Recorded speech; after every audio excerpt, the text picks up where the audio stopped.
Bonjour tout le monde. Merci tout d'abord de votre flexibilité et de votre compréhension là, pour cette conférence qui devait avoir lieu la semaine dernière, mais qui malheureusement a dû être reportée pour des problèmes hors de notre contrôle avec la panne généralisée chez Bell. Donc, ça me fait vraiment plaisir de vous accueillir ce matin pour notre dernière conférence là, de cette série de cette année, là, des conférences 2024-2025. Je suis Geneviève Pagé, je suis directrice scientifique de l'équipe de recherche sur le placement et l'adoption en protection de la jeunesse. Et aujourd'hui, donc, on a la chance d'avoir avec nous Sophie Tremblay-Hébert et Camille Marchand qui vont nous présenter les résultats en lien avec une étude sur les mesures disciplinaires en centre de réadaptation. Je vais vous parler donc rapidement des petites consignes qu'on a pour le déroulement de nos conférences. Donc, vous avez vu là, que vos micros et caméras sont fermés au moment où vous arrivez. Donc, on les ferme d'office pour permettre le bon déroulement de la conférence. Par contre, tout au long de la présentation de Sophie et Camille, n'hésitez pas, si vous avez des questions, vous pouvez utiliser le chat ou la petite bulle conversation donc pour noter vos questions. Puis, à la fin de la présentation, il y aura une période d'échange où vos questions pourront être transmises aux deux conférencières qui se feront un plaisir d'y répondre. Donc, et vous voyez aussi que nos conférences sont enregistrées. Ensuite, on fait un petit montage puis on les dépose sur notre chaîne YouTube. Donc, vous allez pouvoir aussi y avoir accès en rediffusion ou encore le transmettre à vos collègues si jamais il y a des gens qui ne pouvaient pas être avec nous ce matin. Et aussi, quand les conférencières là, nous le permettent, on partage également les présentations PowerPoint sur notre site web de l'équipe. Donc, juste un petit mot pour vous parler de l'équipe de recherche sur le placement et l'adoption. Donc, on est une équipe en partenariat. Donc, on regroupe à la fois des chercheurs universitaires, chercheuses universitaires, mais aussi des milieux partenaires. Donc, autant au plan institutionnel qu'au plan des associations de familles d'accueil et au plan communautaire aussi. Et donc, parmi la composition de l'équipe, il y a aussi des co-chercheurs, co-chercheuses des milieux de pratique. Et on mène évidemment là, des recherches en lien avec le placement et l'adoption, mais on a aussi le souci, comme on le fait aujourd'hui, en fait, de pouvoir diffuser les connaissances qui sont en lien avec nos études, mais en lien aussi avec des études qui peuvent se faire ailleurs et qui peuvent être utiles aussi là, pour les services et la pratique au niveau du Québec. Vous avez à l'écran en fait, les différentes façons de savoir un peu ce qu'on fait, que ce soit notre site web, mais aussi nos réseaux sociaux. On est sur Facebook, Instagram, LinkedIn et notre chaîne YouTube, comme je vous mentionnais tout à l'heure. Puis vous avez également le courriel de l'équipe si jamais vous voulez entrer en contact avec nous. Donc, sans plus tarder, je vais laisser la parole à nos deux conférencières. Donc, Sophie, elle est chercheuse d'établissement à l'Institut universitaire Jeunes en difficulté au CIUS Centre-Sud de l'île de Montréal. Elle est aussi professeure associée à l'École de travail social à l'Université de Montréal. Camille Marchand est étudiante, elle, à la maîtrise en travail social à l'Université de Montréal. Donc, mesdames, je vous cède la parole. Merci Geneviève. Merci en fait tout le monde d'avoir accepté ce déplacement de dernière minute de la conférence. On a été un peu pris de court là, comme Geneviève l'a dit tout à l'heure. Donc j'apprécie vraiment qu'il y ait des personnes qui se soient reconnectées cette semaine. Merci à l'équipe là, de nous donner l'opportunité de pouvoir présenter cette conférence aujourd'hui. C'est vraiment un plaisir d'avoir l'occasion de pouvoir présenter les résultats d'une étude qui a été quand même assez longue où on a tous les résultats aujourd'hui. Puis, j'ai la chance aussi d'être accompagnée avec Camille Marchand, qui est candidate à la maîtrise en travail social. Donc, on va faire une présentation à deux, ce qui est toujours plus agréable, à mon avis. En tout cas, pour moi, c'est vraiment plus agréable d'être accompagnée. Puis, c'est vraiment des travaux qui ont été soutenus par plusieurs partenaires, donc l'Institut universitaire Jeunes en difficulté, évidemment l'équipe de recherche sur le placement et l'adoption en protection de la jeunesse. C'est une étude qui a été financée par le CRSH aussi et qui est soutenue par l'Université de Montréal et plus récemment, c'est soutenu également par la communauté d'intérêt sur les droits et la participation des jeunes en protection de la jeunesse. Donc, La question qu'on va se poser aujourd'hui avec vous, c'est une question qui peut paraître simple, mais qu'il a fallu qu'on fasse vraiment un tour d'horizon assez large pour être capable d'y répondre, c'est-à-dire que visent les mesures disciplinaires en centre de réadaptation. Donc, Camille et moi, on s'intéresse vraiment à la question institutionnelle puis à comment les placements se déroulent à même l'institution. Donc, le plan de présentation, je l'ai simplifié, mais en fait, il ressemble beaucoup au plan que vous entendez généralement, c'est-à-dire qu'on va aborder toute la question de qu'est-ce qui se passe dans la littérature en fonction de la discipline en centre de réadaptation. On va aborder les considérations cliniques et organisationnelles pour ensuite se concentrer sur la réponse à la question que visent les mesures disciplinaires en centre de réadaptation? Une réponse qu'on va essayer d'avoir en 3 temps, c'est-à-dire selon les données clinico-administratives, selon les intervenants, mais aussi selon les jeunes. Puis, on va conclure avec vous avec certains constats et certaines recommandations qu'on se propose de faire également. Camille, arrête-moi si à un moment donné on m'entend plus ou je disparais ou quoi que ce soit. Ça C'est va. un peu stressant de ne pas savoir. Fait que, merci, une chance que tu es là. Donc, la discipline ensemble de réadaptation, je laisse Camille aborder cette question avec vous. Mais pour commencer, en fait, on va définir c'est quoi la discipline. Euh, on est parti de la recitation des écrits de Hernandez qui définit la discipline comme étant ben, que ça vise à corriger un comportement qui est jugé inadéquat. Il peut y avoir différentes stratégies disciplinaires qui sont utilisées comme des actions coercitives ou non coercitives pour faire l'usage de la discipline. Euh, Ça peut être par exemple l'affirmation du pouvoir ou le retrait de l'affection. L'affirmation du pouvoir, ça va être par exemple des punitions qui vont viser l'obéissance de l'enfant. Ça va avoir des effets émotionnels et comportementaux néfastes sur le long terme pour l'enfant. Ça va rendre aussi la réflexion difficile pour l'enfant parce que l'attention va être mise sur la punition et non sur le comportement qui a mené à la punition. Puis, pour ce qui est du retrait d'affection, ça va être par exemple des manifestations de colère ou d'insatisfaction du donneur de soins. Ça peut prendre plusieurs formes, par exemple, ignorer l'enfant, envoyer l'enfant dans sa chambre. Le risque, c'est de provoquer de l'anxiété et de la peur chez l'enfant. Euh, Dans cette catégorie-là, il y a le retrait, comme vous pouvez voir, qui est l'une des stratégies disciplinaires les plus utilisées. En effet, au Québec, sur une période de 6 mois, il y a 69% des interventions comportementales qui sont des retraits en centre de réadaptation. Euh, Puis, l'utilisation de ces deux stratégies-là sont associées à davantage de problèmes de comportement. Si on va au Québec, les mesures disciplinaires en centre de réadaptation, l'objectif, c'est de susciter un changement de comportement ou l'arrêt de celui-ci pour que le jeune respecte le code de vie de l'unité d'hébergement. C'est seulement un comportement qui constitue un écart significatif par rapport aux règles de conduite déterminées dans le code de vie qui peut justifier le recours à une mesure éducative disciplinaire. C'est quand même des mesures restrictives en liberté. Ils ont une visée, les mesures disciplinaires, ils ont une visée éducative, punitive et dissuasive. Les types de mesures disciplinaires qui vont être utilisées vont varier selon la situation, le contexte, en fond. Ça peut être, par exemple, la privation des formes de réparation ou un retrait.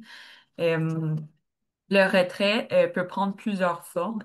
Ça peut être le retrait en marge du groupe, comme ça peut être le retrait dans la chambre de l'enfant, ou ça peut être aussi un retrait hors service. Ça peut aussi être une remobilisation, pour faire une définition courte, c'est un retrait de quelques jours à l'extérieur du milieu d'appartenance de l'enfant, dans une unité séparée. Ça a en moyenne une moyenne de quelques jours, 4 jours. Donc, en fait, l'aperçu de la littérature sur les mesures comportementales en institution, Camille a abordé avec vous la question de la remobilisation. C'est la mesure disciplinaire qu'on a choisi d'étudier. Mais pour ça, il faut d'abord qu'on comprenne qu'est-ce qui se passe dans la littérature pour ce qui est des mesures restrictives de liberté au sens large. Les mesures de restrictives ont été étudiées vraiment sous plusieurs angles. Et ce qu'on se rend compte, en fait, c'est que les effets sont généralement à très court terme et il y a plusieurs effets néfastes qui peuvent être observés pour les mesures disciplinaires et les mesures restrictives au sens large. Là, j'inclus aussi des mesures de contrôle, des mesures de sécurité. Puis la littérature est de plus en plus claire sur leurs effets dans une perspective sensible au trauma. Donc, si on regarde d'un côté les manifestations comportementales des enfants placés, on va parler de manifestations comportementales et donc c'est vraiment voulu qu'on n'aborde pas la question en termes de troubles de comportement ou en termes de problématiques cliniques, mais vraiment en termes de manifestations comportementales intenses. Donc, ce qu'on sait aujourd'hui, c'est que la majorité des enfants placés en centre de réadaptation ont des traumas multiples. Et ça a été vérifié dans plusieurs études, autant à l'international qu'ici, nationalement, au Québec. Et les manifestations comportementales, ben, ça augmenterait avec le nombre de traumas vécus. Donc, on sait que c'est très, très associé. Lorsqu'on regarde de l'autre côté au niveau des mesures restrictives, ce qu'on s'aperçoit, c'est que les interventions qui visent la correction du comportement pourraient être perçues comme une menace, et éventuellement exacerber les réactions comportementales. Donc, dans une lecture sensible au trauma, on peut imaginer que les mesures disciplinaires, les mesures restrictives de liberté au sens large pourraient redéclencher des traumas associés, entre autres, à la négligence et à l'abandon surtout dans des interventions de retrait, donc de mise à l'écart du groupe ou de mise à l'écart de l'environnement. Euh, donc voilà. Et lorsqu'on regarde qu'est-ce qui justifie en fait la décision d'envoyer un enfant pour une mesure disciplinaire, euh, ce qu'on est allé voir, c'est la littérature sur les processus décisionnels qui accompagnent cette prise de décision-là. On a été plutôt déçus, en fait, parce que quand on regarde la littérature sur le processus décisionnel en protection de la jeunesse, ce qu'on réalise, c'est qu'en fait, la majorité des études qui ont été faites, autant ailleurs qu'ici, c'est des études qui sont faites sur, par exemple, les processus décisionnels qui vont accompagner le choix du milieu d'hébergement, qui vont accompagner le choix du projet de vie, par exemple, mais très, très peu sur la gestion quotidienne des comportements. Ce qu'on sait, par contre, en protection de la jeunesse, c'est que la disponibilité des ressources est un facteur important dans le processus décisionnel, c'est-à-dire que si on cherche la meilleure solution pour le jeune, mais ça se peut qu'on se retrouve avec la moins pire, considérant parfois le manque de ressources. Puis là, je pense que pour ceux et celles qui travaillent dans le système, vous savez très bien ce que je veux dire quand on choisit le moindre mal pour l'enfant parce qu'on n'a pas nécessairement accès à toutes les possibilités. Et ben, la protection de la jeunesse, on sait aussi que c'est beaucoup, beaucoup centré sur la gestion du risque. Donc, on va tenter de gérer le risque le plus possible et donc les intervenants sont très, très habitués à faire ça.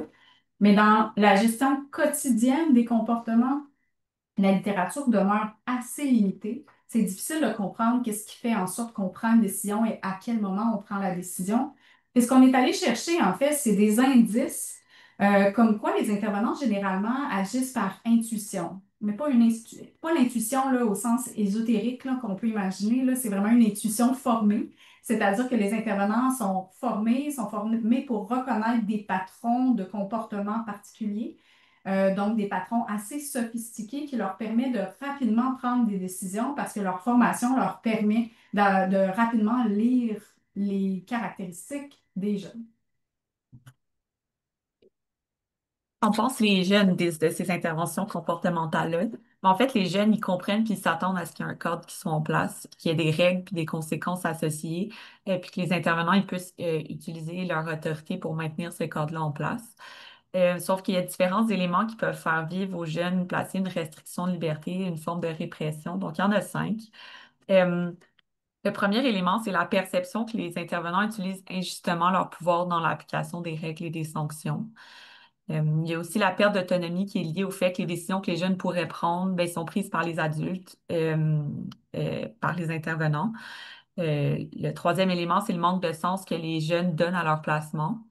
Il y a aussi le sentiment d'être incompris par les intervenants. Puis, enfin, le dernier élément, c'est la façon que les intervenants justifient leur utilisation de la coercition. Donc, ces 5 éléments-là peuvent faire vivre une forme de restriction de liberté aux jeunes. Chez les jeunes placés, le fait de vivre une forme de restriction de liberté, ça peut porter aux atteintes justement des objectifs visés par leur placement en centre de réadaptation, comme par exemple leur bien-être, leur développement, puis leur implication dans l'intervention. Ça m'amène à parler du deuxième point, le risque de conformisme. Il y a une étude en 2013, mais là, qui parlait justement du fait que du risque de conformisme des jeunes par exemple en remobilisation dans ce cas-ci, qui parlait que la seule chose qu'ils vont vouloir faire, c'est d'en sortir, donc ils vont se conformer pour arriver à cette fin-là. Il y a une étude plus récente menée sur l'encadrement intensif qui soulève aussi cet élément-là, le risque de conformisme des jeunes. Donc, voilà.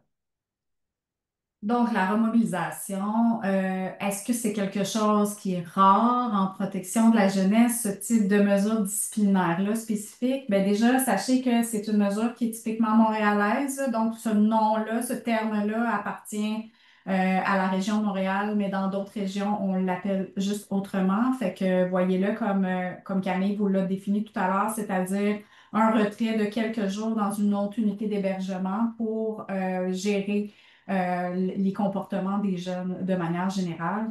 Ce qu'on réalise, c'est que dans la région de Montréal, quand on est allé faire un coup de sonde de 2014 à 2020 pour les jeunes qui sont placés, c'est qu'il y a quand même un jeune sur trois qui avait déjà vécu une remobilisation. Donc, non, c'est pas une mesure qui est rare, c'est une mesure qui est quand même amplement utilisée. Et quand on regarde les jeunes, le 35 de jeunes qui ont déjà vécu une remobilisation, la très, très grande majorité, voire presque la totalité des jeunes l'ont vécu à l'adolescence. Alors, très peu vont l'avoir vécu à l'enfance seulement. Donc, c'est vraiment une réalité qui est typiquement adolescente. Euh, la remobilisation, quand on la regarde dans la trajectoire de placement, on la voit comme étant un placement complémentaire.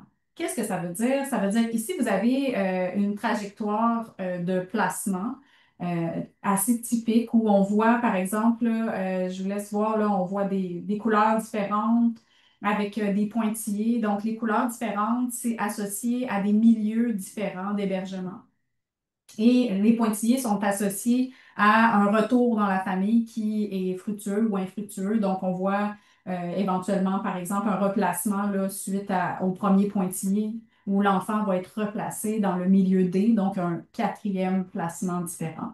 Et comment ça s'inscrit, les remobilisations dans la trajectoire de placement? Bien, ça s'inscrit en fait en se juxtaposant à la trajectoire de placement régulière. C'est-à-dire que la majorité des chercheurs qui vont s'intéresser à la trajectoire de placement vont s'intéresser au placement régulier parce que, ben, réalistement, c'est beaucoup plus facile à étudier aussi, là, parce qu'il y a une séquence assez claire. Alors que les placements de type remobilisation, c'est des placements qui vont se juxtaposer et donc il faut vraiment avoir comme une vision un petit peu plus en trois dimensions. Et donc, ce qu'on peut s'apercevoir dans l'image que je vous présente, c'est que ça vient ajouter un nombre de placements supplémentaires à ce qu'on pourrait imaginer en termes de trajectoire de placement. Donc, gardez cette trajectoire en tête parce qu'on va y revenir tout à l'heure pour la réponse à notre question que je vous rappelle qui est que visent les mesures disciplinaires en centre de réadaptation. Une réponse qu'on a tenté de répondre en trois temps, c'est-à-dire que la première question le premier objectif pour nous, ça a été d'aller voir la manière dont les jeunes qui ont vécu une remobilisation vont se distinguer de ceux qui n'en ont pas vécu. Donc, pour ce faire, on est allé analyser les bases de données clinico-administratives en protection de la jeunesse. Puis, pour les initiés, là, c'est le système qui est utilisé par les intervenants pour entrer les informations, pas juste les intervenants, là, aussi c'est toutes les personnes autorisées, le contentieux, donc les avocats et tout ça. Et donc, ça nous permet d'avoir une base de données assez complète du vécu des jeunes, mais en termes clinico-administratifs. Et donc, on a pu comparer deux groupes équivalents sur la base de la trajectoire à l'enfance. On y reviendra, je vous l'expliquerai tout à l'heure. On a aussi tenté de répondre aux objectifs qui est de mieux comprendre le processus décisionnel qui précède le recours à la remobilisation. C'est-à-dire qu'on est allé s'intéresser à 4 focus groups formés par 20 intervenants en tout, qui étaient autant des intervenants qui travaillaient auprès des garçons qu'auprès des filles en protection de la jeunesse en centre de réadaptation. Puis on est allé voir comment ils pouvaient prendre leur décision d'envoyer ou pas un jeune dans une mesure de remobilisation. Et enfin, ben, Camille a eu la chance de pouvoir parler à des jeunes qui avaient vécu la remobilisation, donc des jeunes âgés de 14 ans et plus, donc 9 jeunes au total, à travers des entrevues semi-dirigées. Donc, que visent les mesures disciplinaires selon les données clinico-administratives? Pour pouvoir répondre à cette question-là, il faut quand même que je vous amène, faut qu'on recule 20 ans plus tôt. La dernière fois où on a fait un cadre de référence sur la remobilisation. Et donc, ça date de 2005 déjà, donc c'est déjà un vieux cadre de référence, honnêtement, là, avec une vision qui est plutôt euh, qui date un petit peu. Et dans ce guide-là, ce qu'on souhaitait, c'est la prévention de la détérioration des comportements, mais également la prévention du déplacement. Donc, dans un intérêt d'aller vérifier est-ce qu'on atteint notre cible, on est allé questionner les bases de données clinico-administratives pour aller voir est-ce que les jeunes ont davantage de manifestations comportementales, mais aussi est-ce que ça fait en sorte que les jeunes sont moins instables. Donc, tout à l'heure, je vous ai dit qu'on l'avait fait en comparant deux groupes équivalents. Donc, on est allé comparer des jeunes qui avaient déjà vécu au moins une fois une remobilisation avec des jeunes qui ne l'ont jamais vécu. Puis pour ce faire, en fait, la première chose qu'on s'est dit, c'est oui, mais si on compare deux adolescents, peut-être que l'adolescent qui a déjà vécu de la remobilisation a une trajectoire à l'enfance déjà plus instable, déjà plus difficile, déjà plus compliquée. C'est évident, là, tu sais, c'est comme une hypothèse logique. Et donc, ce qu'on est allé faire, c'est qu'on est allé, en fait, contrôler pour la trajectoire à l'enfance, c'est-à-dire qu'on est allé chercher les jumeaux. Donc, sur 12 variables dans la trajectoire à l'enfance, c'est-à-dire est-ce que l'enfant a déjà été placé, est-ce que l'enfant a déjà été signalé, est-ce que l'enfant a déjà vécu de la remobilisation, la durée et tout ça? Puis on a donc créé des trajectoires à l'enfance, puis on les a matchées. Ce qui fait en sorte que je pense que ce qu'il faut que vous reteniez à ce niveau-là, qui est important, c'est qu'on a en quelque sorte fait disparaître la trajectoire à l'enfance. Donc à partir de maintenant, on va regarder juste l'adolescence. On va comparer deux groupes, un qui a déjà vécu la remobilisation, un qui n'en a jamais vécu. Et ça ne pourra pas s'expliquer par une trajectoire à l'enfance plus ou moins difficile, parce qu'on a pu contrôler pour cette question-là. Là, je vous parle de contrôle des variables, puis probablement que vous avez déjà entendu parler de ça, puis ça a l'air bien flou des fois, puis je me suis dit que j'aimerais donc ça passer à côté de vous expliquer qu'est-ce que je veux dire par le contrôle des variables, mais la réalité, c'est que si je veux que vous compreniez bien la suite de mes résultats, je dois passer par le contrôle des variables pour l'expliquer, juste pour se donner une image collective de ce qu'on veut dire par là. Ça a l'air d'être compliqué, ça a l'air d'être un truc statistique un peu nébuleux, mais en fait, pour vous donner une idée, puis là, j'ai mis une balance à l'écran parce que pour vous donner une idée, mon épicier en vrac fait du contrôle de variables tous les jours. C'est-à-dire qu'à chaque fois que je vais à l'épicerie en vrac, j'arrive avec mon bocal en verre, puis la première chose qu'il fait, c'est qu'il va peser mon bocal en verre pour pouvoir par la suite retirer le poids du bocal pour juste, par exemple, me charger le poids du riz ou le poids de la farine. Donc, mon épicier contrôle la variable bocal. C'est un peu ça qu'on va faire, c'est-à-dire que je vais vous comparer les deux groupes de jeunes, un qui a vécu une remobilisation, un qui n'en a jamais vécu, en contrôlant certaines variables, puis ça va être comme des étages qu'on va ajouter pour pouvoir bien comprendre le poids de chacun, puis pour pouvoir savoir c'est quoi son poids à lui, puis pas le poids de tout l'ensemble au complet. Donc, j'ai laissé des bocaux parce que c'est ça qui est plus simple, là. Je pense que pour moi, c'est comme ça que je le comprends bien. Donc, la première question qu'on s'est posée, c'est ben, qu'est-ce qui ferait en sorte que les jeunes seraient si différents? Un qui a déjà vécu la remobilisation, un qui n'en a jamais vécu. Puis, une des raisons évidentes qui ferait qu'on en aurait déjà vécu, puis pas l'autre personne, c'est que ben, ça fait plus longtemps qu'on est placé. Donc, ça, c'est une variable un peu évidente qu'on va aller placer au début de notre analyse en se disant, ben, c'est comme évident que plus tu es placé longtemps, plus tu risques d'avoir vécu une remobilisation. Puis en fait, on est allé vérifier et c'est effectivement le cas. Effectivement, les gens qui ont déjà vécu une remobilisation, ça fait plus longtemps qu'ils sont placés en placement de groupe. Donc là, ici, j'entends autant les centres de réadaptation que les foyers de groupe.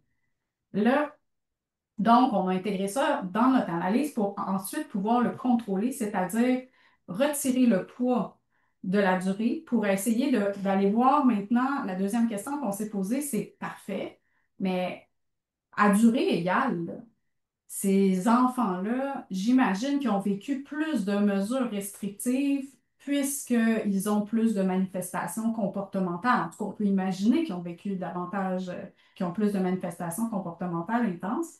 On est allé vérifier sur différentes mesures restrictives, donc l'isolement, la contention, les fouilles, saisies et la mesure d'encadrement intensif et les retraits hors service. Ce qu'on est allé observer, c'est que oui, effectivement, les jeunes qui ont déjà vécu au moins une remobilisation se distinguent de ceux qui n'en ont jamais vécu en ayant davantage de risques d'avoir au moins une contention et au moins un retrait hors service. Mais ils ne se comparent pas. Pour ce qui est des autres variables, ils ne se distinguent pas nécessairement. Donc oui, c'est des enfants qui vont en avoir vécu plus, possiblement parce que de l'utilisation parfois des mesures groupées, c'est-à-dire que un jeune qui va aller en remobilisation, c'est un jeune où on va utiliser la contention parfois pour l'amener jusque-là, ou il va passer par une mesure de retrait hors service pour ensuite aller en remobilisation. Donc, des fois, c'est comme les procédures font en sorte que ça se groupe ensemble. Donc, connaissant maintenant le poids de l'emploi des mesures restrictives, si on en fait fi et on observe spécifiquement les manifestations comportementales des jeunes, euh, honnêtement, on a très peu d'indices des manifestations comportementales dans la base de données PIGE. Et ce qu'on a pu aller chercher comme information, c'est deux choses. C'est est-ce que le jeune a déjà fugué, parce que ça, c'est une information qu'on a. Et est-ce que le jeune a un dossier LSJPA, donc est-ce que le jeune a déjà commis de la délinquance de manière officielle? Et ce qu'on observe, encore une fois, c'est que oui, les jeunes qui ont déjà vécu une remobilisation se distinguent quant aux fugues, c'est-à-dire que c'est des jeunes qui ont plus de risques d'avoir déjà vécu une fugue. Donc, ceci étant maintenant contrôlé par rapport à la question qu'on se pose. Et donc là, à chaque fois, on a ajouté une étage, puis à chaque fois, on enlève le poids. Et là, on est capable d'aller observer, mais ces jeunes-là, au bout du compte, les jeunes qui ont déjà vécu une remobilisation, sont-ils plus instables? On a entré deux indices d'instabilité. La première, c'est est-ce qu'ils ont déjà été déplacés? Puis la deuxième, c'est est-ce qu'ils ont déjà été replacés? Donc, est-ce qu'ils ont vécu des déplacements et replacés? Et ce qu'on observe en fait, c'est que oui, les jeunes qui ont déjà vécu au moins une remobilisation vont être plus instables que ceux qui en ont déjà vécu. En fait, ils vont vivre 20% plus de déplacements que ceux qui n'en ont jamais vécu. Et est-ce que ça peut s'expliquer par le fait qu'ils ont été placés plus longtemps? Non, parce qu'on a déjà contrôlé ce poids-là. Est-ce que c'est parce qu'ils ont plus de comportements, qu'ils ont vécu plus de mesures restrictives en général? Non, parce qu'on a déjà contrôlé ce poids-là. On a déjà contrôlé le poids des fugues, puis on a même contrôlé le poids de la trajectoire à l'enfance. Et donc, on peut réalistement dire que les jeunes qui ont déjà vécu une remobilisation sont des jeunes plus instables. Donc, petit récapitulatif pour dire, les jeunes qui ont vécu au moins une remobilisation sont plus susceptibles d'expérimenter des mesures restrictives de contention et de retrait hors service. Ces jeunes-là vont cumuler en moyenne 4 mobilisations, 2 contentions, puis pas moins de 20 retraits hors service dans leur trajectoire. À chaque fugue additionnelle, ces jeunes-là sont 5 fois plus à risque d'aller en remobilisation et sont plus susceptibles de vivre des déplacements d'un milieu d'hébergement à un autre.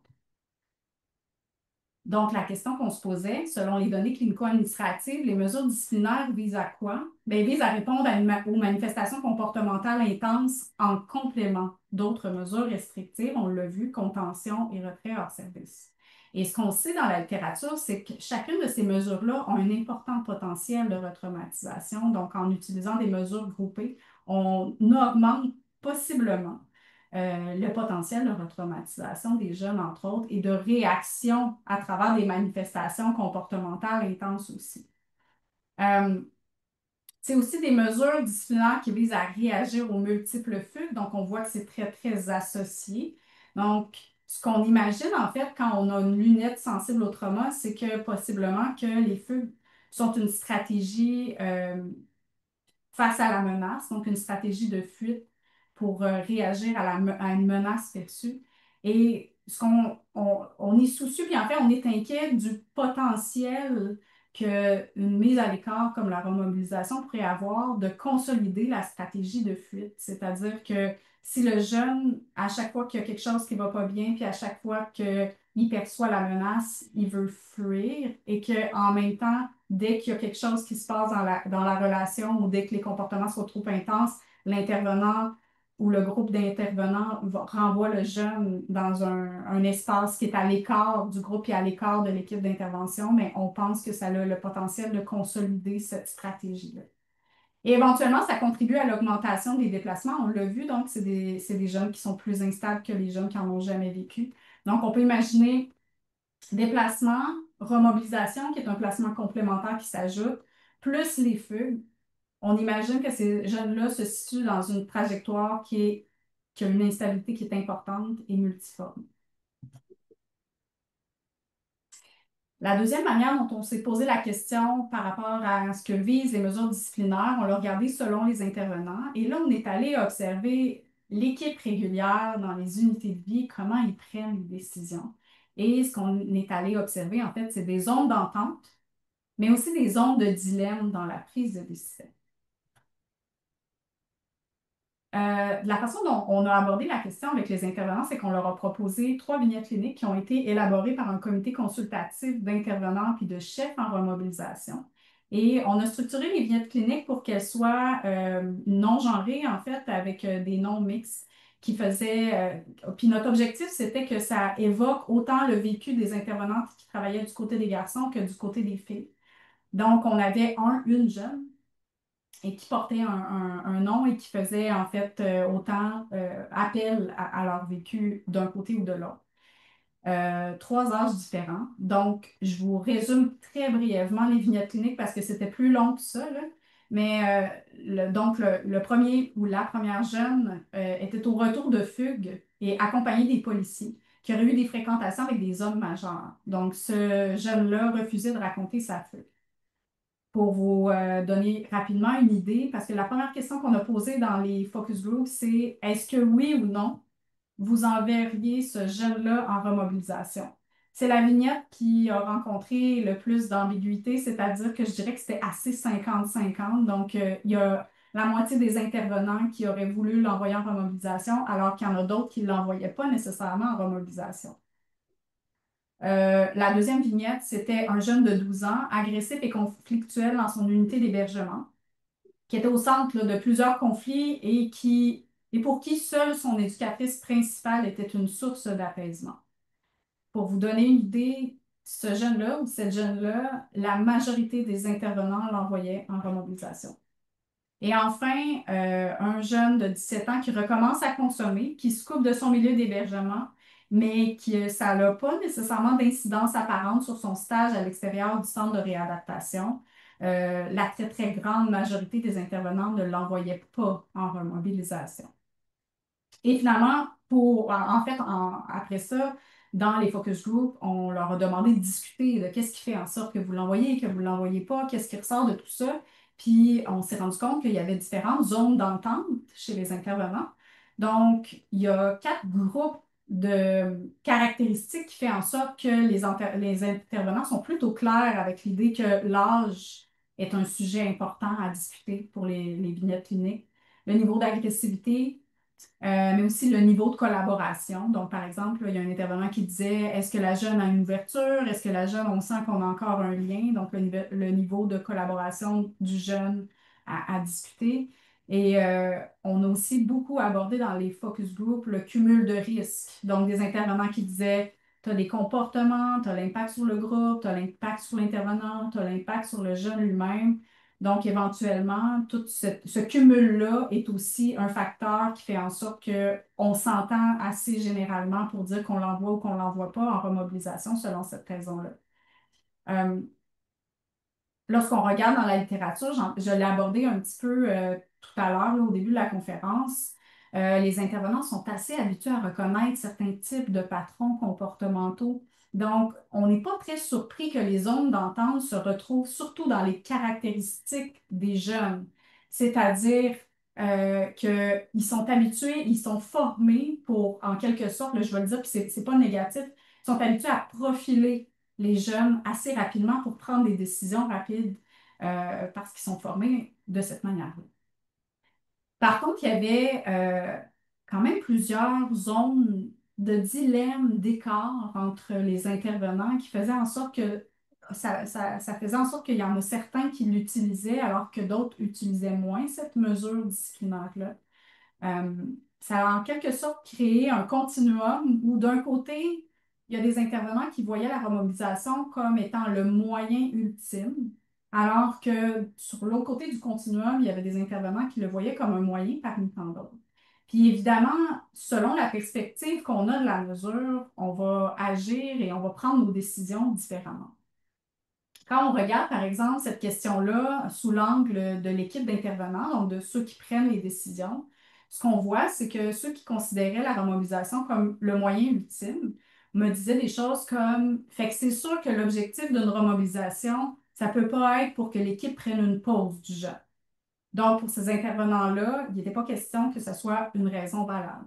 Alors qu'il y a d'autres intervenants à l'autre côté du continuum qui me disaient plutôt, pour ma part, la partie où l'équipe ne se sent plus aidante, qu'ils ont l'impression d'avoir tout tenté, qu'ils ont l'impression d'être dans une impasse, ça jouerait beaucoup.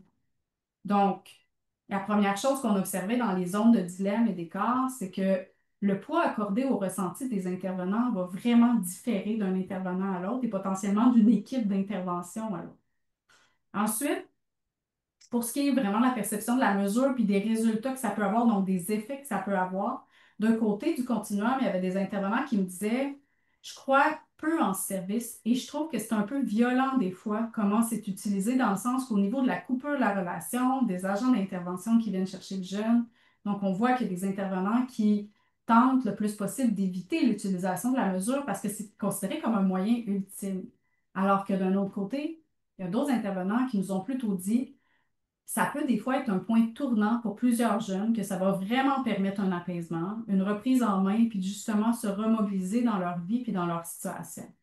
Donc, la perception de la mesure, la perception des avantages versus des risques, fait en sorte qu'on ne se situe pas nécessairement au même endroit pour prendre la décision.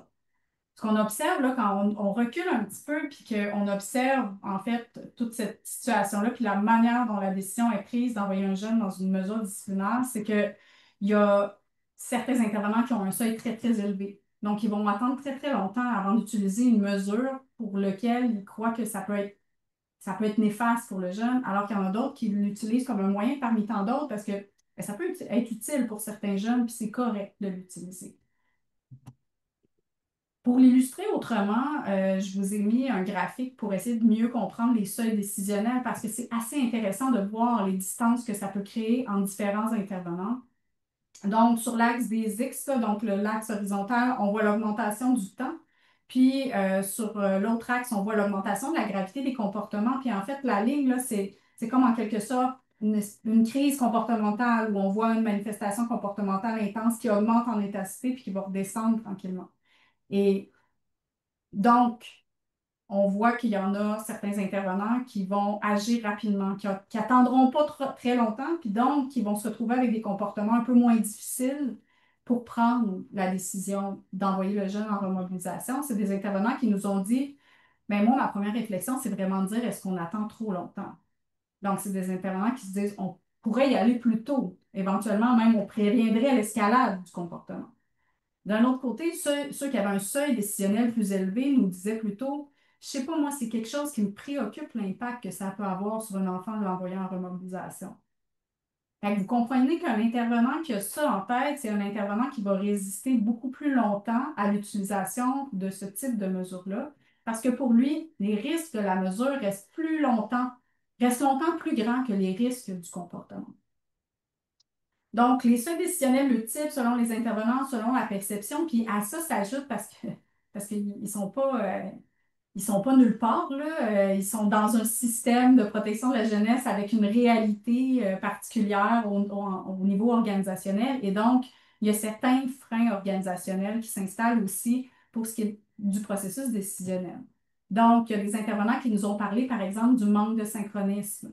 Donc, la remobilisation n'est pas toujours accessible. Donc, il y a certains qui nous ont dit les soirs de semaine, la fin de semaine, si un jeune t'agresse la fin de semaine, ben, ça attend le lundi. Donc, on sent le manque de synchronisme, puis on voit aussi que ben, même s'ils prennent la décision à un certain moment donné, euh, il n'y aura pas nécessairement d'effet immédiat de leur décision. Même chose pour ce qui est des procédures sécuritaires. Il y a des intervenants qui s'inquiètent du fait qu'on sort le gros arsenal comme le transport sécuritaire pour amener un jeune en remobilisation. Donc ça a un effet aussi sur leur vision de la mesure au sens large. Donc, pour répondre à notre question, pour les intervenants, les mesures disciplinaires, ça vise à quoi? Mais ça vise à réagir à des situations qui sont généralement liées à un plus jeune âge, à un niveau d'agressivité important, à un niveau de collaboration insuffisant, puis à l'accumulation de situations jugées problématiques. Là, on est vraiment dans la zone d'entente. Là, on est vraiment dans les comportements des enfants, puis dans les caractéristiques liées à l'enfant. Pour certains aussi, la remobilisation, ça permet de répondre à l'épuisement ou à la sensation d'impasse de l'équipe, alors que pour d'autres, ce n'est pas un objectif qui est légitime. Pour certains, la remobilisation doit être évitée le plus possible, alors que pour d'autres, c'est une intervention parmi d'autres. Puis globalement, ce deuxième coup de sonde-là, ce que ça fait ressortir, c'est que des objectifs qui sont parfois un peu flous, puis qui vont venir en contradiction avec des procédures qui sont sécuritaires, puis le manque de synchronisme aussi. Camille, à toi. Oui. Donc, qu'est-ce que les mesures disciplinaires visent, ben, selon les jeunes, en fait? Euh, donc, il y a trois dimensions qui sont ressorties des rencontres que j'ai pu faire avec les jeunes. Je tiens juste à spécifier que les noms que j'ai mis là, dans les verbatims, c'est des noms fictifs. Il y a trois dimensions qui sont ressorties. Donc, la première, dans le discours des jeunes, ça revenait souvent que c'était un temps d'arrêt à l'extérieur de l'unité d'appartenance. Là. Comme on peut voir, on t'arrête. C'est un temps d'arrêt à l'extérieur de l'unité. C'est pour prendre un temps d'écart. La deuxième dimension associée à cette mesure qui est décrite par les jeunes, c'est de recentrer leur comportement. Donc, les jeunes, ils décrivent ça, la remobilisation, comme ça vise à corriger ton comportement, on te met sur le droit chemin. C'est comme pour recentrer sur la bonne voie, sur le bon comportement.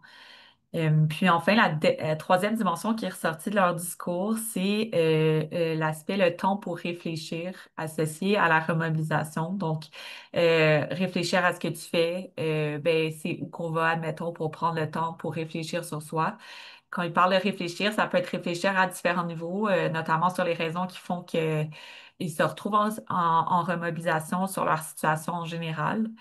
Dans ces trois dimensions-là qui sont ressorties, on peut constater que la notion de temps, elle est partie prenante de leur discours, donc le temps d'arrêt, le temps pour réfléchir.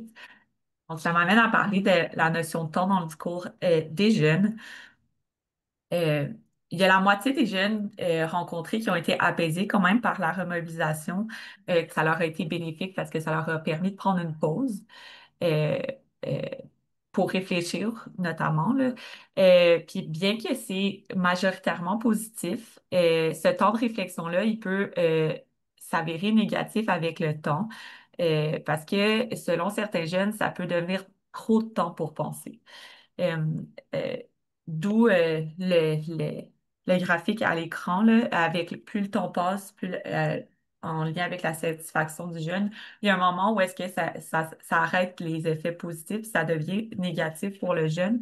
Il y a un jeune qui explique, puis je le cite, passer un petit moment, 2, 3 jours là-bas, c'est correct, mais rendu 4, 5 jours, ça devient désagréable. Donc, un petit moment de réflexion comme ça va. Euh, euh, Là, on tombe plus dans la partie où est-ce que les jeunes parlaient des effets négatifs pour eux. Il y a 2 tiers des jeunes que j'ai rencontrés qui disaient qu'il y avait beaucoup de temps en chambre.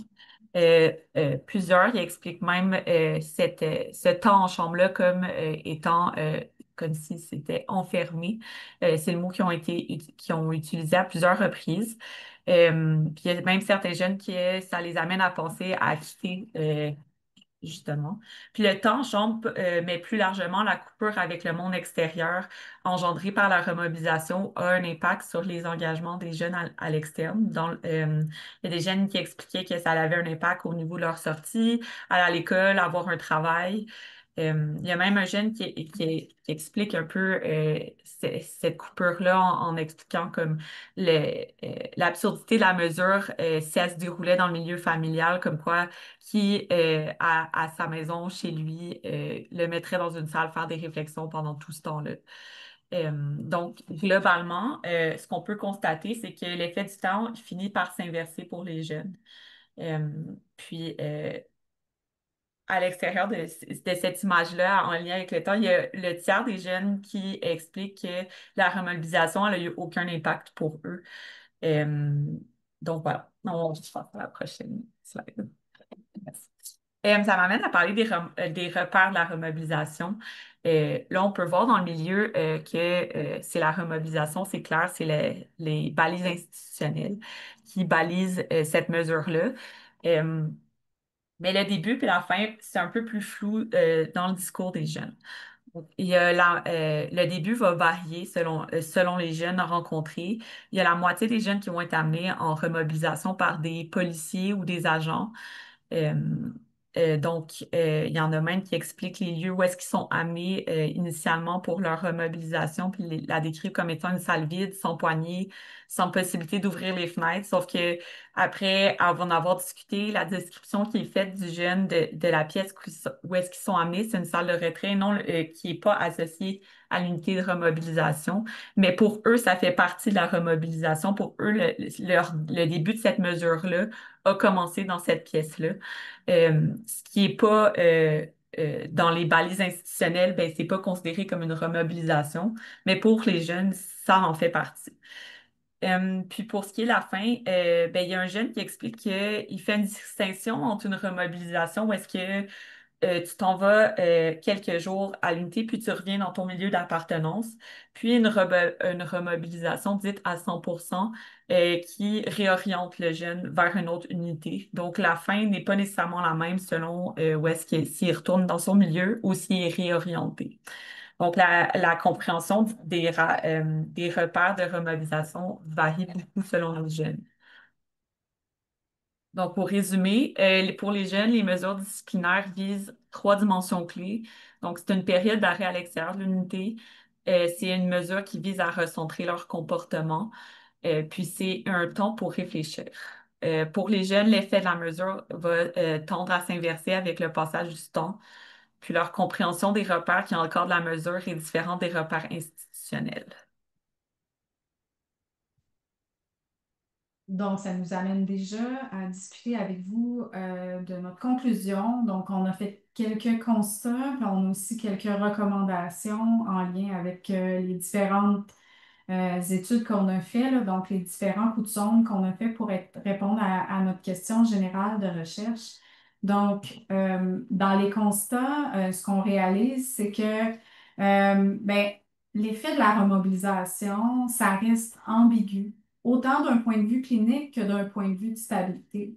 D'un point de vue clinique, on se rend compte, par exemple, que les intervenants ne l'aperçoivent pas nécessairement de la même manière, cette mesure-là, n'ont pas nécessairement les mêmes avantages pour les jeunes selon l'intervenant qui va prendre la décision, mais n'a pas nécessairement non plus les mêmes conséquences sur le jeune selon l'intervenant qui va prendre la décision. Donc, ça crée une mesure qui, en fait, a on peut avoir plusieurs lectures de cette même mesure-là en termes d'effets cliniques. Et d'un point de vue de stabilité, ben, en fait, c'est l'un des argumentaires dans l'emploi des remobilisations, c'était de permettre aux jeunes de poursuivre son placement principal dans le même milieu d'hébergement. Mais en fait, nos analyses amènent de sérieux bémols sur l'effet réel de la stabilisation des adolescents parce qu'on réalise qu'en fait, c'est des adolescents qui seront plus déplacés que les adolescents qui n'ont jamais vécu de remobilisation. Donc, il y a un questionnement à se poser à savoir, est-ce qu'on atteint vraiment notre cible de stabiliser les enfants? Et est-ce que c'est vraiment ça l'objectif de la remobilisation finalement?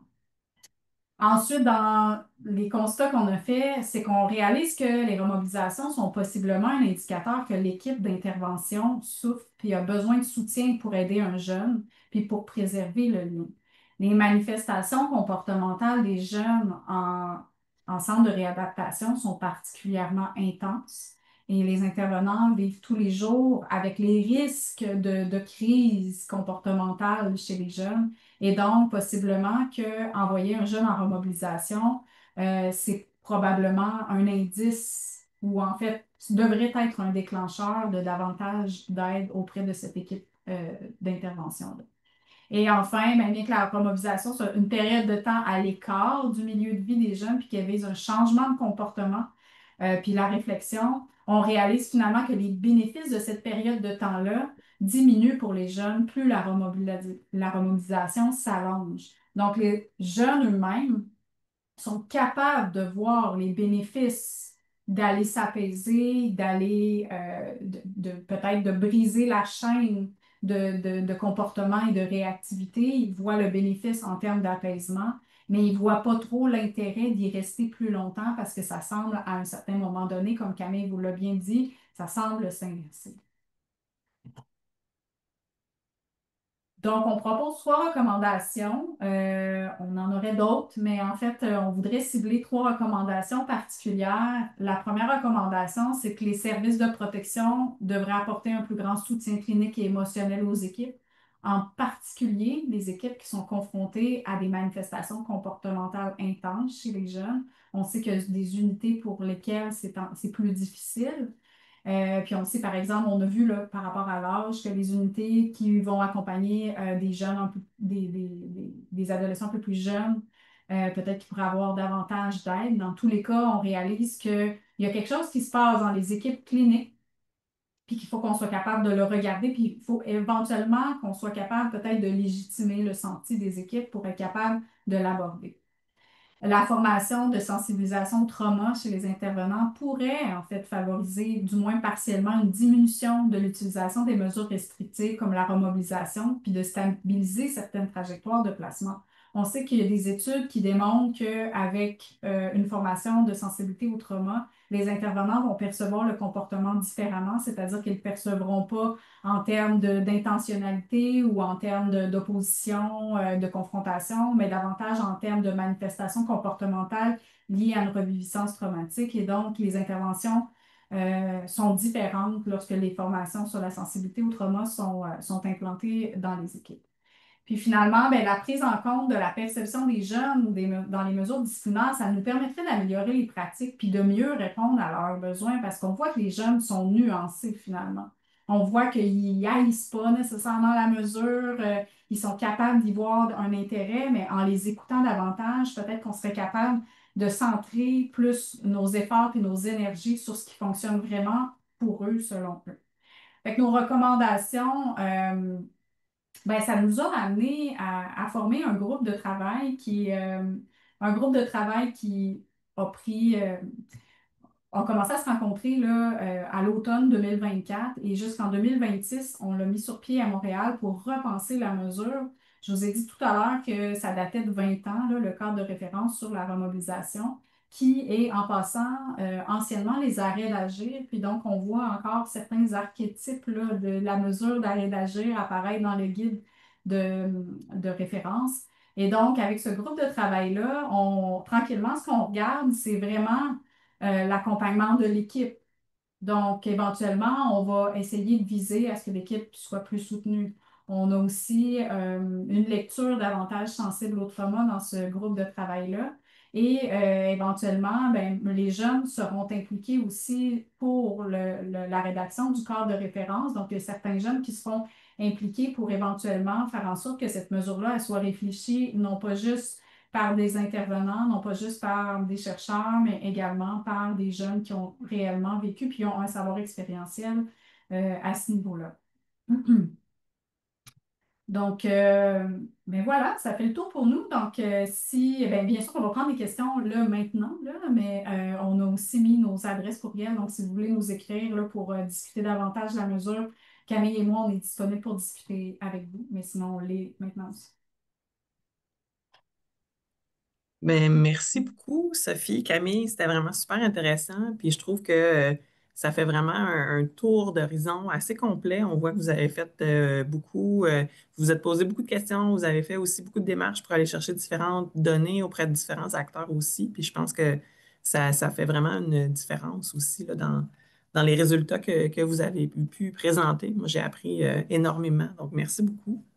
Euh, je vais partager un peu là, les questions dans le chat, là. Il y a déjà quelques questions et commentaires, mais n'hésitez pas à ajouter puis à participer à la conversation, là, vous aussi. Donc, une première réaction là, de Pétale Québec, donc sachant là, que ces jeunes-là peuvent avoir des grandes difficultés au niveau de la mentalisation, On pose la question, c'est quoi la valeur de ce retrait ou de cette remobilisation-là qui veut, dans le fond, qui vise une réflexion sur les mauvais comportements, mais alors que si les jeunes ont de la difficulté à mentaliser, donc c'est un peu une question là, par rapport à, finalement, un peu comme vous disiez, tu sais, est-ce que cette mesure-là rencontre réellement les objectifs qui seraient fixés?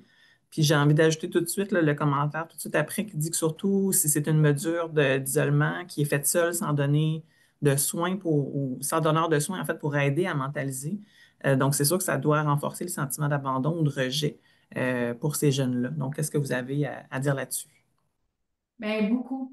Parce que, en fait, c'est pile la question qu'on se pose présentement dans le groupe de travail. Fait que c'est super intéressant. En fait, on a vraiment, d'ailleurs, on a abordé beaucoup la question de la mentalisation avec le groupe de travail actuel, c'est-à-dire que on a pris en considération le fait que ces jeunes-là, souvent, avaient du mal à mentaliser et donc avaient souvent besoin de co-régulation. Et donc, on est en train de repenser comment on peut faire en sorte que cette réflexion-là puisse prendre une autre forme.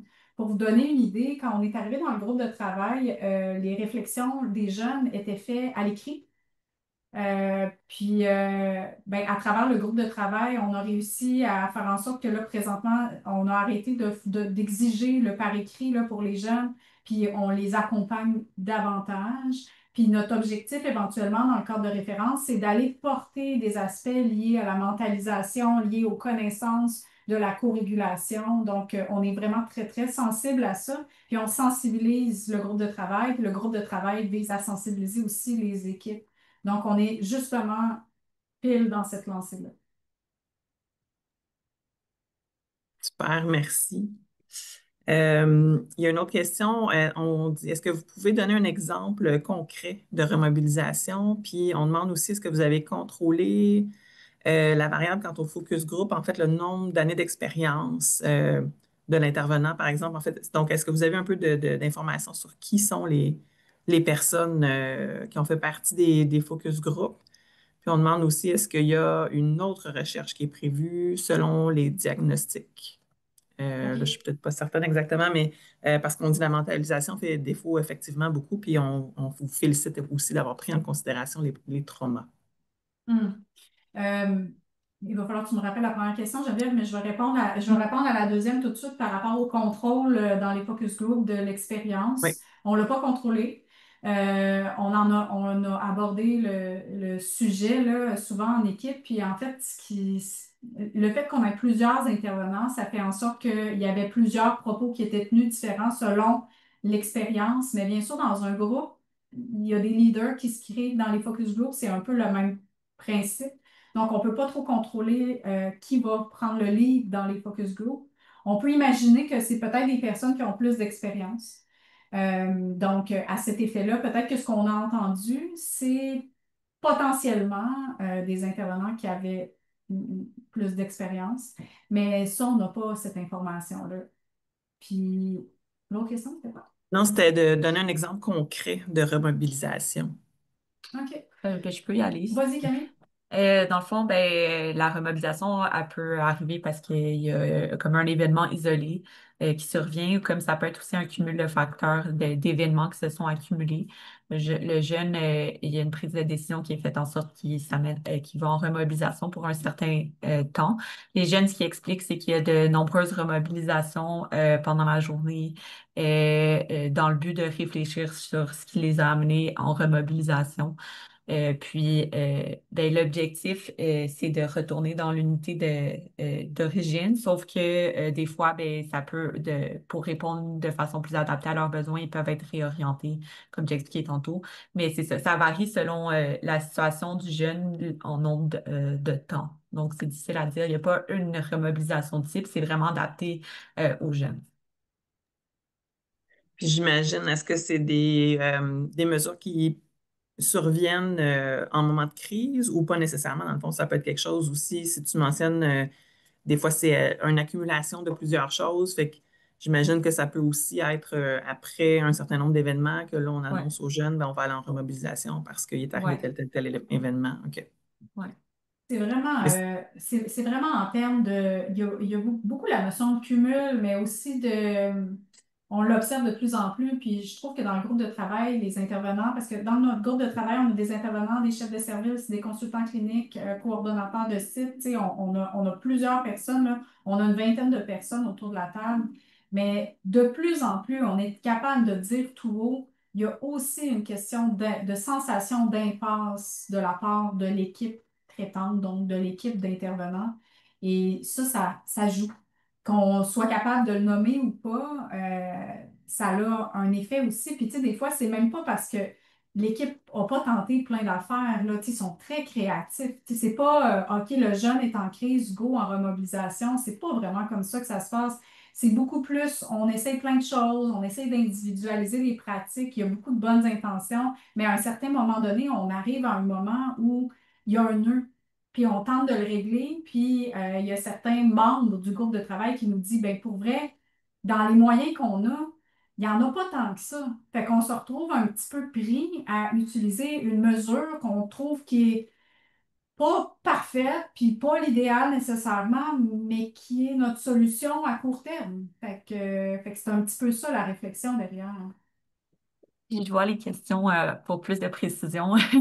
oui, c'est Donc, ça. Ben, j'ai l'impression qu'il y a peut-être, parce que vous avez mentionné, c'est surtout à Montréal, si j'ai bien retenu l'information. Fait qu'il y a peut-être ouais. pour des intervenants de d'autres régions là, il y a peut-être la nuance à apporter aussi en termes de, tu sais, qu'est-ce qui différencie d'une mesure de retrait plus standard mais oui, en lien Ouais. avec les questions dans le chat aussi, si tu peux aller, Camille. Ben, dans le fond, une remobilisation, c'est vraiment comme une unité à part entière là, qui est dédiée pour la remobilisation, puis d'autres, des répits aussi, mais c'est une unité à part. Donc, c'est pas l'unité du jeune, c'est au centre de réadaptation, puis c'est pas, là, je vois la question, c'est pas un encadrement intensif. C'est vraiment pas la même chose, c'est pas le même mandat. Euh, puis, je sais pas si je réponds à la question, là, je me souviens pas c'est quoi la question que tu avais dit, Geneviève, là.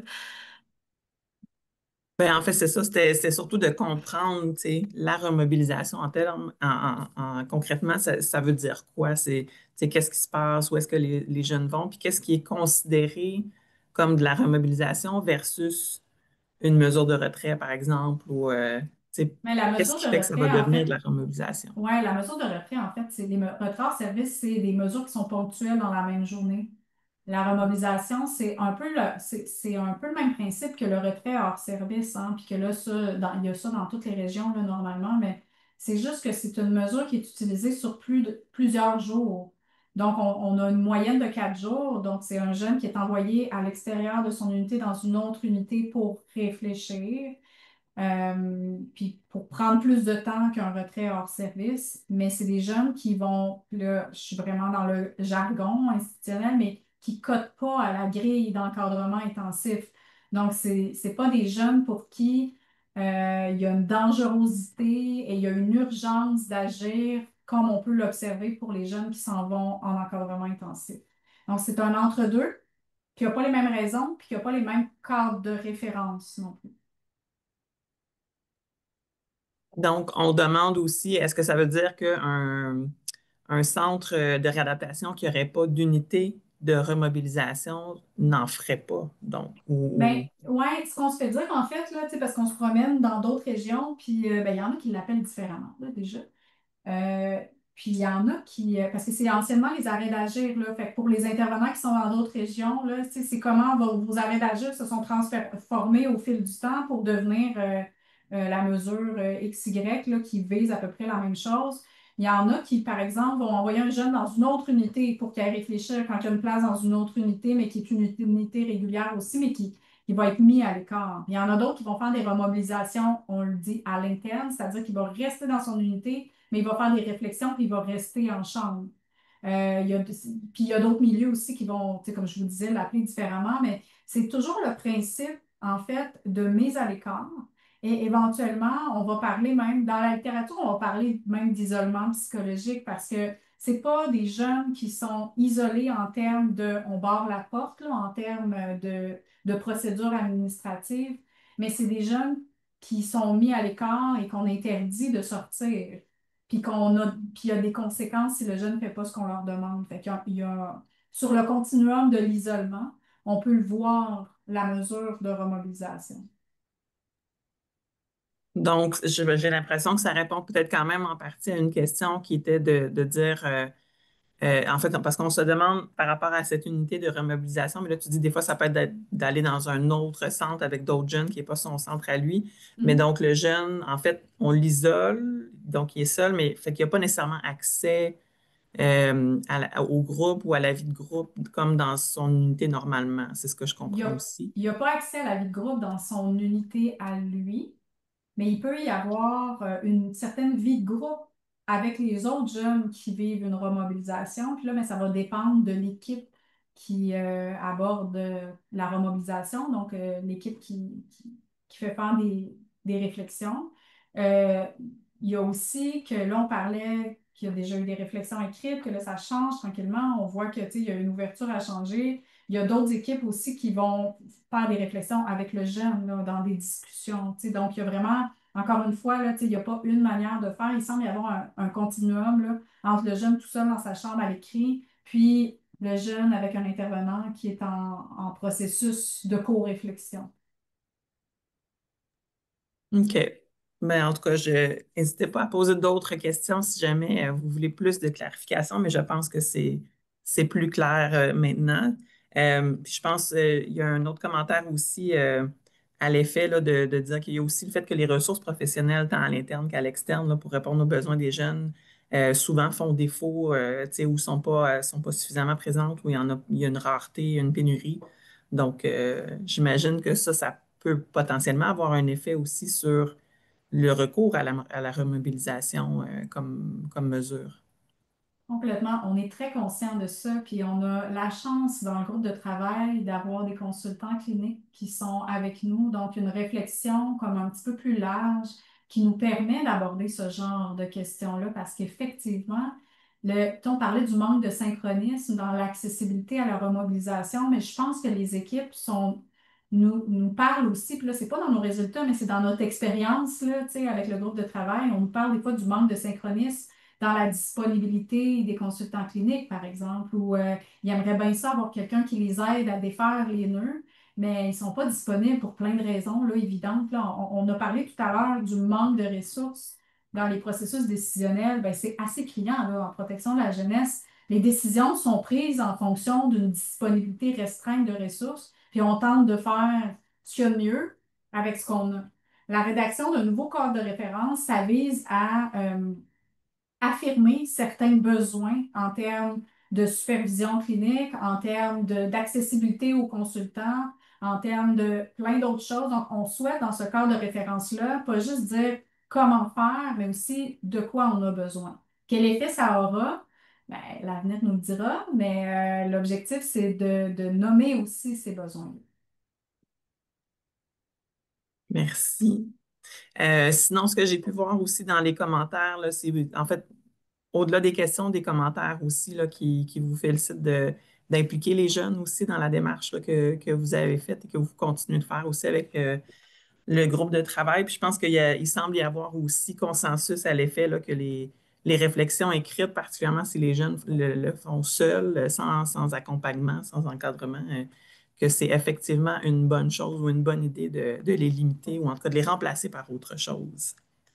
Euh, Sinon, ah oui, c'est ça, il y avait une question par rapport à est-ce qu'il y a une autre recherche qui serait prévue en fonction des diagnostics? Puis ici, on complète en disant, on parle par exemple des enfants qui ont une déficience intellectuelle ou un trouble du spectre de l'autisme, parce que, il y a aussi de ces jeunes-là qui sont dans les centres de réadaptation. Donc, euh, concernant ces jeunes-là plus particulièrement, où là aussi la mentalisation peut être plus difficile ou même faire défaut. Donc, est-ce que c'est des catégories de jeunes en fait auxquelles vous avez l'intention de vous intéresser ou sur lesquelles vous voudriez vous pencher? Mais je pense que ma réponse ne sera pas nécessairement. Ce que je vais répondre plutôt, c'est qu'il y a une raison réelle pour laquelle on a décidé de ne pas parler de troubles de comportement. Puis c'est vraiment une décision éditoriale qui vise à ne pas faire nécessairement porter le problème sur les épaules du jeune. C'est des jeunes qui ont des manifestations comportementales intenses. peu importe leur profil clinique. Puis donc, les réactions, c'est des réactions en lien avec différents comportements qui peuvent être associés à différents profils cliniques.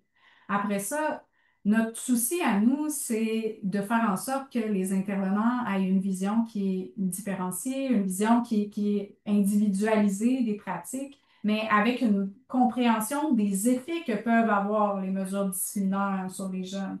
Après ça, je pense que les intervenants qui nous disaient dans les focus group, il y a des jeunes pour qui ça aide, ils ne sont pas dans le champ non plus, là. Je veux dire, tu sais, leur santé clinique est important, là. C'est que probablement qu'il y a des jeunes pour qui ça fonctionne. Puis si en recherche, on se met à catégoriser, ce qu'on fait en sorte, c'est qu'on diminue la souplesse des interventions, puis on diminue la souplesse éventuellement des intervenants. Moi, je prône plutôt l'importance de former les intervenants, puis d'appuyer sur la formation continue, puis sur l'utilisation de son intuition clinique, mais de ses schèmes relationnels pour être capable de prendre ce genre de décision-là. Fait peut-être que je ne réponds pas du tout à la question, mais c'est peut-être parce qu'on ne veut pas nécessairement rentrer dans ce genre de catégorie-là non plus. De toute façon, là, les intervenants qui sont dans les unités de vie, là, peut-être qu'il y en a dans la conférence aujourd'hui, ils ont plein de profils cliniques différents, là, tu sais, puis à un moment donné, mais ça prend une ligne directrice, tu sais, ça prend une idée générale de comment intervenir. Donc, c'est pas nécessairement en termes de profil, mais plutôt en termes de santé clinique.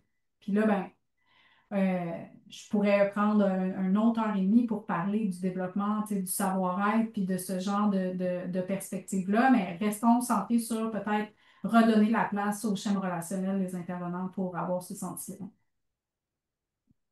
OK, donc ce que j'en comprends aussi, c'est que comme vous n'avez pas nécessairement voulu restreindre les profils cliniques, donc il y en avait certainement aussi qui faisaient partie des mesures que vous avez prises, là.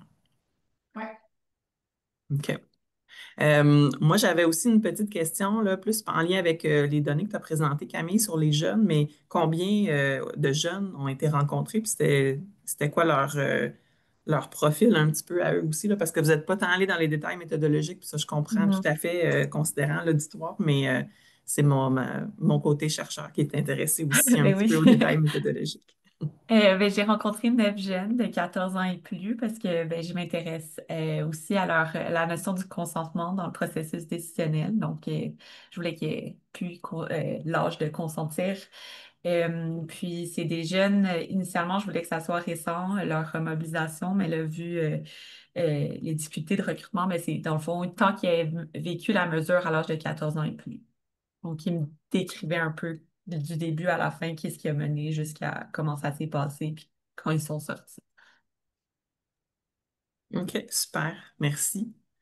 Puis dans vos focus group aussi, là, Sophie, je me suis posé la question quand tu décrivais les trois vignettes cliniques, où là, on voyait que dans le fond, le jeune n'était pas nécessairement genré, mais quand vous le présentiez aux intervenants, est-ce qu'il y avait un genre ou un autre selon le cas, ou vraiment vous êtes allé de façon plus large? Hey, c'était tellement intéressant de faire ça parce que, en fait, les vignettes cliniques, la façon dont on les présentait, on donnait un nom, tu sais, comme ça pouvait être Dominique, là, puis tu sais, ça Ouais. pouvait être autant un garçon qu'une fille, puis jamais qu'on faisait référence à un genre en particulier. Mais ce qu'on se rendait compte, c'est que les intervenants qui travaillaient côté fille disaient la jeune. Et les intervenants qui travaillaient côté garçon disaient le jeune. Fait que je pense qu'on a atteint notre objectif qui est de susciter l'évocation de leur vécu puis de leur expérience avec leur groupe de jeunes en particulier. Mais sinon, en termes, c'est comme si la perspective qu'on avait, c'est aussi de contrôler pour le sexe, parce que tu sais, c'est un peu ça que ça l'a permis de faire, c'est-à-dire de faire en sorte que peu importe, là, tu sais, parce que là, on le voit, hein, c'est pas dans les critères. C'est pas dans les critères parce que de toute façon, les intervenants qui sont du côté des filles, ils sont juste avec les filles.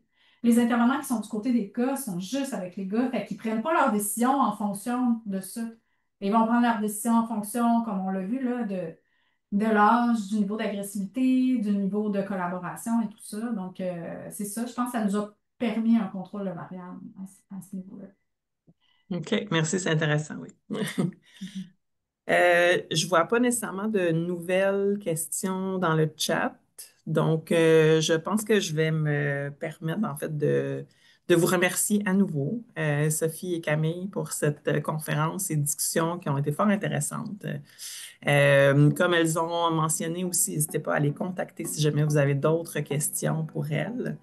Et puis, merci aussi à tout le monde qui était présent ce matin. Donc, c'est ce qui clôt nos conférences là, pour cette année universitaire, mais on sera de retour dès l'automne prochain avec une nouvelle programmation. Donc, n'hésitez pas à suivre nos activités aussi là, pour la prochaine année. Donc, merci beaucoup tout le monde. Puis bonne journée. Merci.